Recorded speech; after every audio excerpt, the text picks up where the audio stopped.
Our scripture lesson today is from the book of Genesis, chapter 12, verses 1 through 9.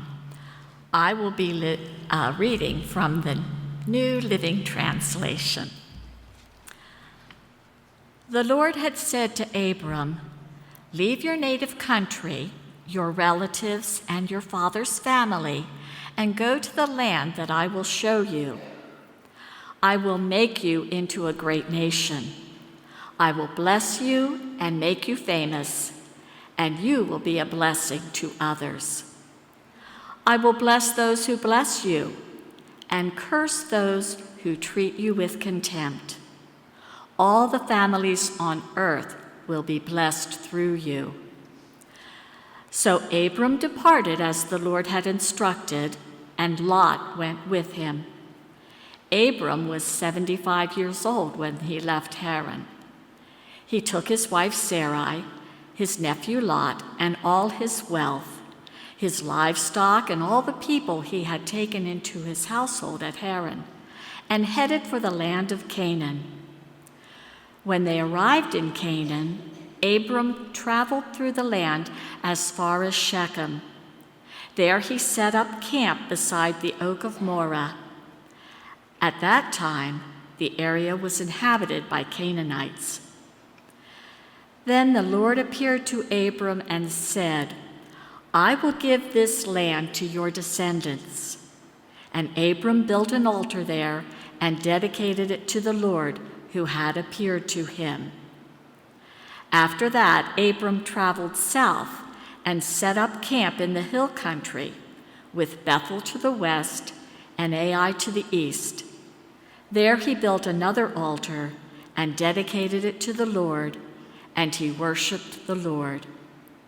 Then Abram continued traveling south by stages toward the Negev. This is the word of the Lord.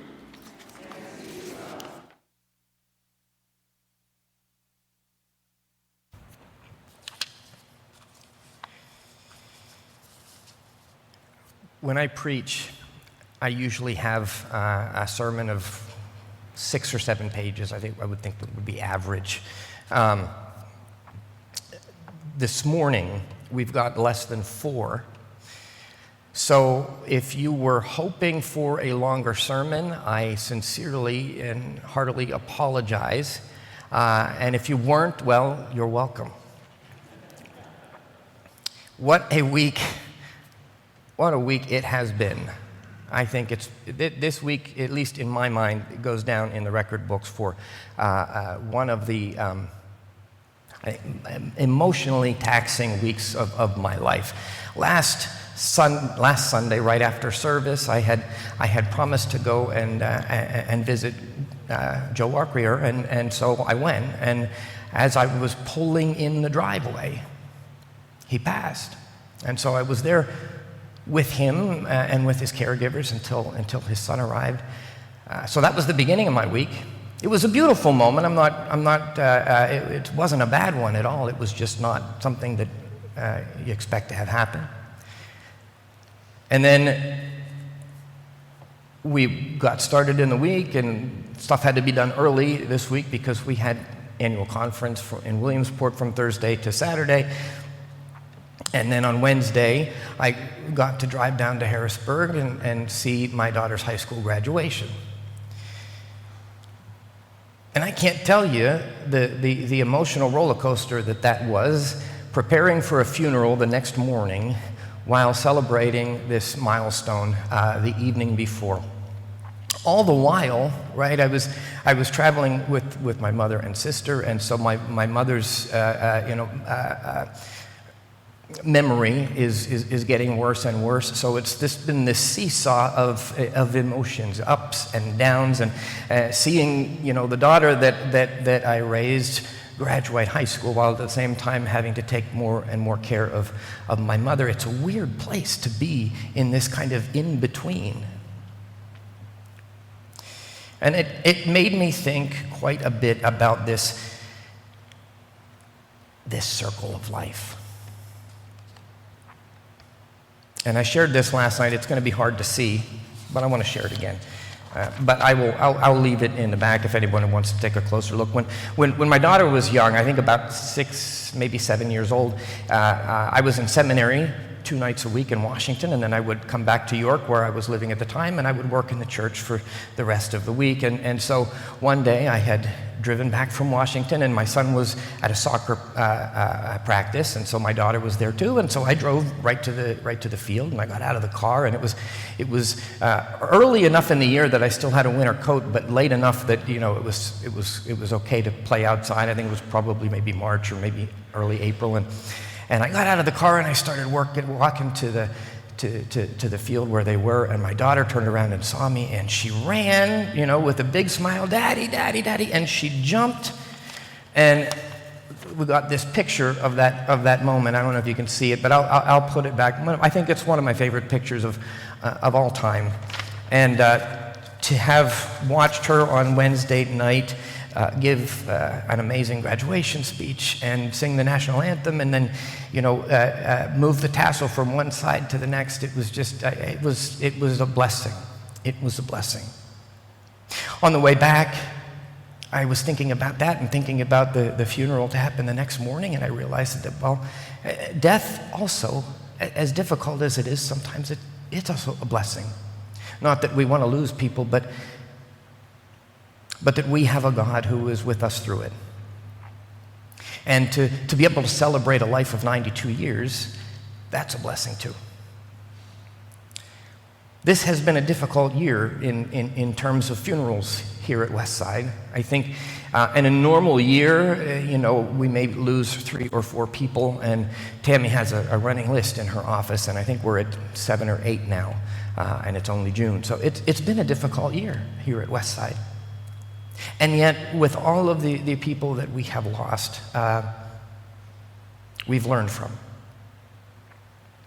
And we're going to continue to learn from. One of the things that we know for sure in life is that there will be a tomorrow that's different from today, and that's a today that's different from yesterday. Changes happen. It's just the reality. God is with us through that, and that is maybe our biggest blessing. There are moments in life when everything changes with a simple event, right? Maybe a phone call comes. Maybe a door opens. Maybe a new opportunity appears. Sometimes it's an exciting thing. Sometimes it's a frightening thing. And almost always, though, it requires us to leave something familiar behind. Genesis 12 begins with such a moment. We're going to be in the story of Abram and Sarai over the next few weeks. It's not a story that I've actually ever preached on before, so this is going to be a first for me, and it's a beautiful story. But Abram he's still Abram at this point. He doesn't get named Abraham until a little bit later. So Abram's living this ordinary life when God speaks some extraordinary words. He says, "Go from your country and your kindred and your father's house to the land that I will show you." Now notice what God doesn't say. Sometimes we learn more from what isn't said than what is said. God doesn't hand Abram a map. There's no 5-year plan here. There's no GPS coordinates. There's no guarantee of anything, no easy road. God simply says, "Go." And the remarkable thing about that is that Abram goes. 75 years old. He leaves everything familiar. He leaves security and comfort and certainty. When I first entered ministry, before I actually started working at a church, I was a member of Calvary United Methodist Church in New York at the time under Pastor Bob Wallace, and we were taking a mission trip, spending a week in Haiti. And on that trip, I remember it made the whole trip. We had a woman with us on that trip who had been a member at that church since she was a kid a long time ago, because when we took that trip, she was in her mid-90s. And she went with us to Haiti, which was a very difficult place to be, and yet she went. Age, that's a mental thing. 75 years old, Abram leaves everything. His security, his comfort, his certainty, he just steps into the unknown because he trusts the one who sent him. But what's fascinating is not simply that God calls him, it's why God calls him. God says, I will bless you so that you will be a blessing. And that phrase stands at the center of the story. Maybe the center of our whole life of faith. God blesses Abram not merely for Abram's sake. God blesses Abram so that that blessing might flow through him to others. He's blessed to be a blessing. Sometimes we think of blessings as something we receive, and we do. We receive blessings, and we pray for blessings, and we count our blessings, and we thank God for our blessings, and we should do all of those things. But Genesis reminds us that God's blessings are never intended to stop with us. They are intended to move through us. God tells Abraham, I will bless you so that you will be a blessing. The blessing is not a destination, it's a conduit, it's the channel, it's the way that God works.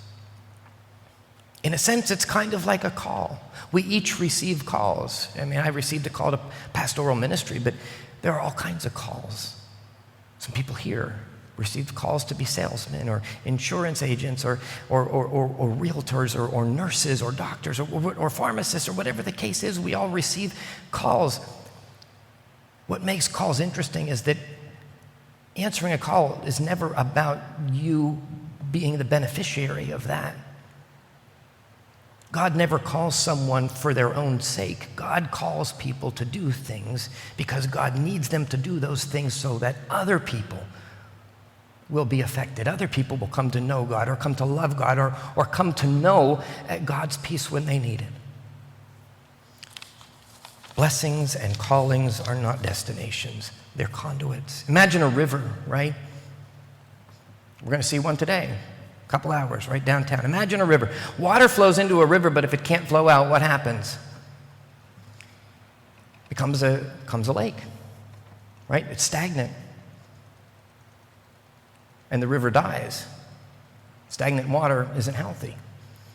But if you want the river to remain healthy, it needs to be able to flow. It is healthy because it receives and gives at the same time. And when we receive God's gifts of mercy, God's grace, God's forgiveness, God's love, we're meant to pass those gifts on. God's blessings are never meant to be hoarded, they're meant to be shared. Of course, being a blessing often requires leaving something behind. Abram had to leave his homeland. Now, we may not be called to leave our country, but God does call us beyond our comfort zones. Perhaps God calls us to leave behind resentment so that we can offer forgiveness. Or perhaps God calls us to leave behind fear so that we can serve boldly. Or perhaps God calls us to leave behind indifference so that we can care for those who suffer. The call to be a blessing often begins with a leap of faith, or at least a step of faith. A church decides to welcome people who are different from themselves. Or a family opens its home to someone in need, or a person reaches out to a lonely neighbor, or a believer chooses generosity instead of self-protection. None of these things are easy, but each reflects the journey of Abram, trusting God enough to move when God says move. One of the most remarkable promises, I think, in this passage is God's declaration, "In you all the families of the earth shall be blessed." We talk very often about God having a chosen people, the nation of Israel. Biblically, the biblical nation, the biblical people of Israel were God's chosen. And I always have an issue with that because chosen can mean a few different things. I think we tend to think of chosen as kind of favorite, right? But I don't think that Israel was chosen in that sense.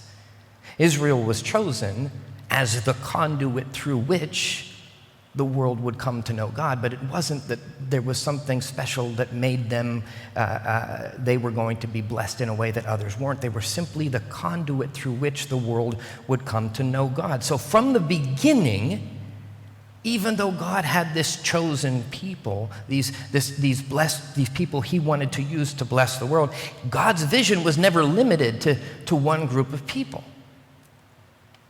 God's heart always embraced the whole world.